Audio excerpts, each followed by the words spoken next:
You ready? I'm ready. You ready? I'm ready. Let's get right to it. Play-by-play voice for the Chicago Bulls. Great guy. Always love having him on. And this is a different reason for having him on as we welcome Zach LaVine to Sacramento. We say goodbye to De'Aaron Fox. Chuck, it's Dave, it's Jason. Good morning. Good morning, guys. Well, simple question I'll ask you. You've watched him play a lot. What are the Kings getting with Zach LaVine? They are number one, and I hope you save this clip and replay it when you have Zach on your show. Number one, he is a total professional. I repeat, a total professional. He is a wonderful human being, great family man, really good with the media, never hides, never ducks, answers all the questions, everything you want in a pro athlete. And, oh, by the way, he was having and is having an exceptional season. And had the ball club won, I think he would have been an all-star without any doubt. Yeah, this year. I mean, heck, Kings fans saw it this year when the Kings went to Chicago. LaVine almost won the game by himself. He actually, Chuck, I think January was he was on fire that entire month. And you expect him to be able to do a lot of those same types of things that he was doing for you guys with the Sacramento Kings? Well, I mean, that remains to be seen. Every roster is different, every player is in every scheme and whatnot. But I can tell you what they're getting, and they're getting a tremendous, fluid basketball player who, in my opinion, is an elite offensive player in many ways. He can beat you off the dribble. He can shoot threes. He gets to the foul line, and he is the total consummate as far as if you need a shot, he will get you a shot. He will take that corner three. He'll do the pull-up wing three. He'll get to the rim, and he can use both hands driving on different angles. So in other words, if the defensive player is covering him on the right angle and he does a crossover, he can finish protecting the ball with the left hand. I mean, it's just amazing how many times I've seen that play. And so, I mean, I wish him well. And he's reunited with DeMar DeRozan, and they're very close, and I think it's a good fit. Well, that was my next question, Chuck, as Chuck Swirsky, play-by-play voice for the Bulls, joins us. That's something a lot of us have been wondering. DeMar DeRozan went on his Instagram, busted out the old reunited by Peaches and Herb with a picture of the two of them. He's obviously happy about it. But if you could just talk a little bit about them playing off each other. And I know there's a Sabonis and a Monk here, and it's a different type of team, but just a little bit of Zach LaVine and DeRozan and how they played together. Well, number one, DeMar can get buckets. Zach can get buckets, so there's no problem there. And the fact that they respect each other, I think, speaks volumes about the type of attitude they bring to the floor. And, I mean, they check the ego at the door. They want to win. I mean, if you take a look at DeMar and Zach, they've been in the league now for a while, and they just want to get deep and go deep in the playoffs. And you know how I feel about DeMar. I love the man. I absolutely love him as a person, as I do with Zach. And so when it comes to winning basketball, they are winning players. And now they're in a system with a lot of really good players to really shine. And I'm expecting Zach to hit that beam. Chuck, how about the other end of the floor defensively? The Kings at times have, for the better part of the last couple of years, really struggled on that end of the floor, though they've made some improvements. Where will he fall in as far as defensively on a night-to-night basis? You know what? I'm glad you asked that question, because I think his defense is much maligned. I think he competes and he gets after it. And, for whatever reason, players get tagged very early in their career. And I can't speak for what happened in Minnesota, but I can tell you what happened in Chicago. And we had coaching changes. We had a ton of players come in and out. But one thing was constant with Zach when he was healthy and when he was on the floor is that he brought his A game every night. And he didn't take games off.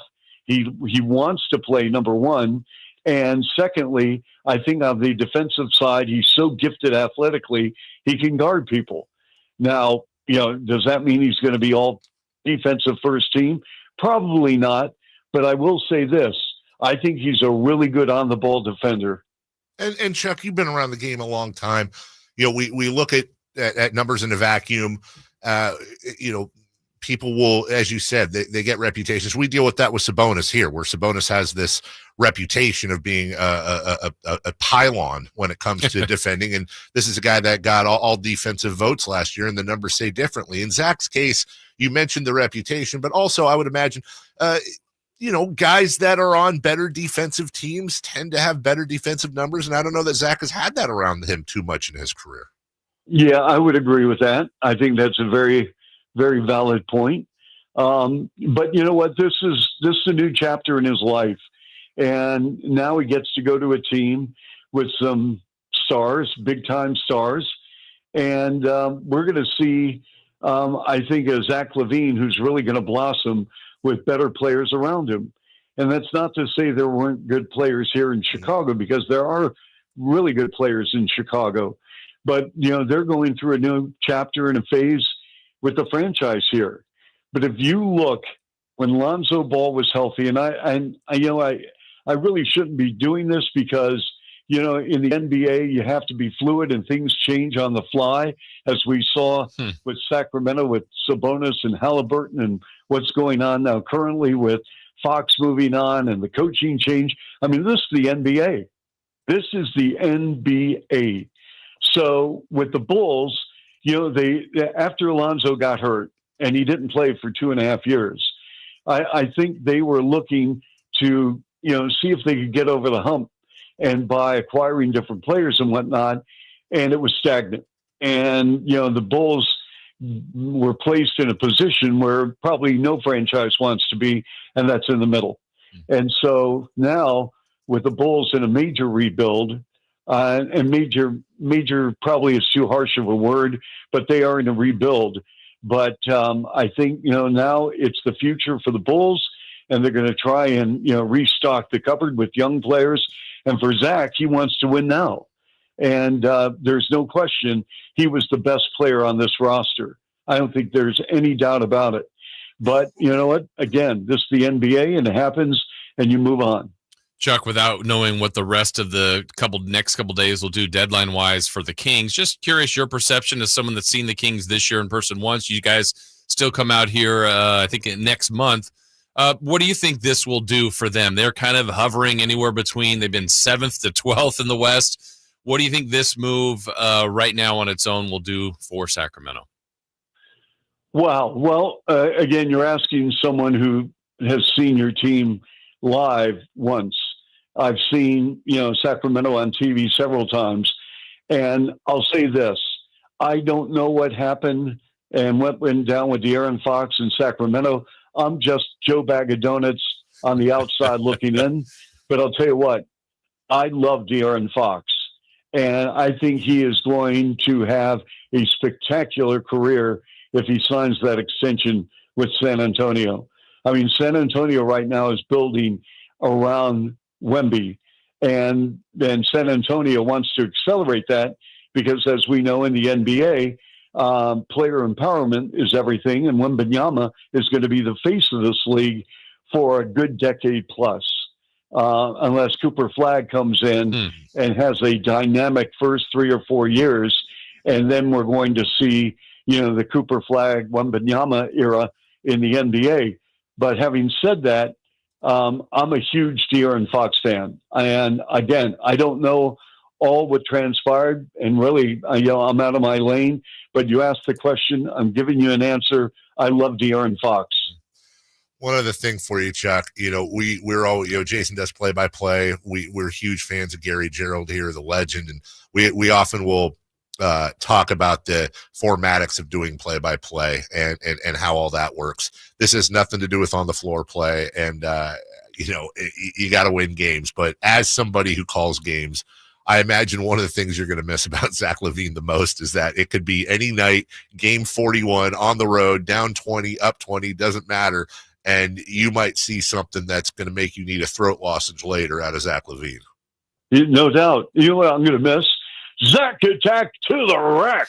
Or I'll tell you what I'm going to miss. When he would hit back-to-back 3 balls, I would say, back-to-back jacks for Zach. And big onions. I don't know. Maybe can G-Man maybe and Chuck get together and work out some sort of a trade as well? Maybe he throws in a couple first rounders. or when Zach would win a ball game, big time onions, Zach LaVine, and there you go. Yes. So you can play all these clips for Zach when you get him on the air. He is a terrific person. That's awesome. Chuck, we appreciate it. I mean, we know you well enough to know you're a quality human being, and you know these are more than just NBA players for you. Yes, and G-Man's the same way out here, so we do recognize it, and we do look forward to getting Zach on because Chuck, we're definitely. Have you had a chance to say anything to him since? No. We were. He was not with us for personal reasons. And, his wife was having a baby, so he missed the Eastern trip for good reason, obviously. And, but I'll say this. I have so much respect for Doug Christie. Doug is from Seattle. I'm from Seattle. Zach's from Seattle. And when I was doing the play-by-play for the Raptors, Doug Christie was playing for the Raptors. And so, I mean, he was great. I mean, it was my first year in the NBA, and he was fantastic to me. I have so much respect for Doug. I'm so happy for him. And I saw him in Chicago when the Kings came in.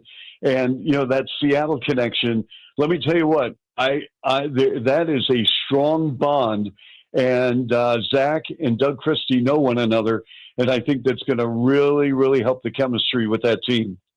We appreciate it. That's your play-by-play Chuck. voice. And by the way, before you go, Chuck, let us try to do you a small thing in return here. Lost in all of this, and we were talking about it earlier, is the Bulls are acquiring Kevin Huerter. And I know I speak for Jason 100%. Mm-hmm. We had him on as our weekly guest season before last, and call him Red Velvet. He's got plenty of nicknames. I hope his career gets back on track. He got a little lost out here. There was a point where he was a phenomenal starter for us, tremendous shooting ability. But as you talk about Zach and the human he is, Kevin is one of our favorite people that have ever played for this organization. He's young, but he gets it. He's mature beyond his years. And I'm sure you've probably had a conversation with him before. You've been in the league long enough, but you're getting a real good individual out there in Chicago. Well, that's great to see. And, I saw his stats, and, he had a really good season back, I believe, in 22, 23. So I'm hoping he can return to that form. And I mean, he's going to be able to play some hoops here. I mean, they right now the Bulls are guard heavy, and it remains to be seen what they've got left before the trade deadline, and then of course in the off season, but he's going to be given every opportunity here. There's no doubt. Looking forward to it. Chuck, thank you so much. I'm sure we'll talk to you again soon. Have a great rest of the season. All right, fellas. Thank you so much. All right, thank you. Take care. I love every time Chuck comes on. He's just, you can tell. Yeah. I don't know what else there would be in his life he'd be good at, but he's doing the thing he should be doing. Yeah, he loves it, which is good. We will take a break. Good to get that perspective on Zach LaVine. And when we come back, we'll continue on that. We focused and we'll continue to focus a ton on De'Aaron Fox and the Sacramento Kings' future. But also let's talk a little bit about Zach LaVine and what the Kings are getting with him, who he is, what he's all about.